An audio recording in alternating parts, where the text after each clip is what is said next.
Hey everybody, just wanted to show a little bit of our setup for boiling apples for the pigs. And, pretty simple. I think this is about a 3-gallon boiler, and we put it on a fire on a grate and let it boil down for, oh, we'll see. It took a few hours last week. I think it may take less time this week. These apples were just gathered from trees by the side of the road. Some were really big, none of them had a very good flavor. Could be the wrong time to pick them. Could be that they're just wild apples and you're not going to get anything good. But it was a lot of fun to go around with the kids, stop at every apple tree, and collect everything we could. And it took us about maybe 45 minutes to get 10 gallons of apples, two 5-gallon pails. And so I'm going to just let this sit here for about, who knows, probably another 45 minutes. Come back to it and see where it's at, see if the fire needs more wood. See how if the apples are boiling down, stir it up, see how it goes. Pigs really loved it. Pigs are over there in their pen.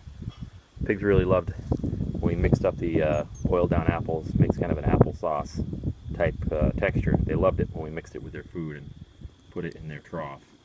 They really went crazy for it. So we're going to make it again this week. I may put a pound or so of sugar in there because these apples really, they're really not, it doesn't have a lot of sweetness that I could tell. But I may sample it once it's boiled down and see what it needs. So that's part one. We'll see where it goes from there. All right. Here's an update on the boiling. I've been stirring this up. The apples have turned to mush mostly. You see the bubbling and boiling. I've added some wood to the fire a couple times. A little bit more than I'd really like it to be boiling. So I'm going to move the pot around and try to get it so it's not so hot. Problem is that it gets overheated. The apples can burn on the bottom and get a real nasty crust. So I'm going to try to avoid that. But it's been going pretty well. I haven't really done much other than stir it and add some wood every now and then. This has been about, I'd say, 90 minutes or so cooking. So let's stir it up and move it around. Hang on a second, I'll get my tool.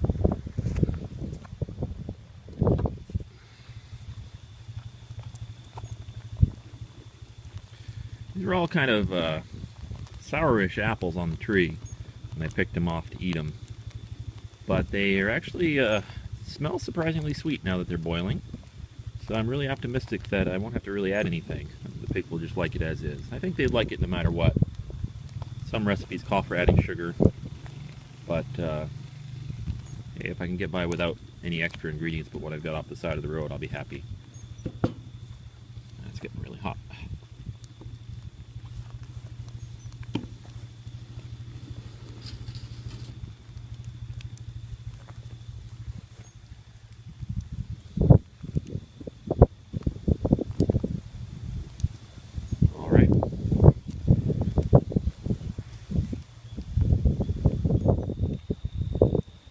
Well, it's been another hour or two.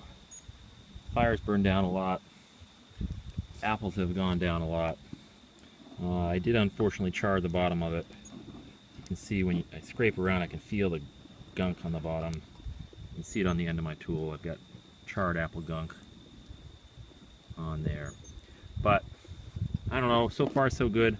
It's a little bit watery, so I'm going to let it go for a little while longer. I haven't really been doing anything other than stirring it every now and then. It's supposed to have a thunderstorm here probably within 30 minutes or so, so I'm going to give it a little more time and pour it out into some containers, let it cool off, and see how the thing all goes. Other than that, that's the whole thing. That's the apple boiling process. I've decided I'm not going to add any sugar. I think the flavor is fine as it is. It should be alright for the pigs. So I will try to get a video of mixing up the mash and feeding it to them because it's pretty funny. They really go crazy for it. But until then, enjoy.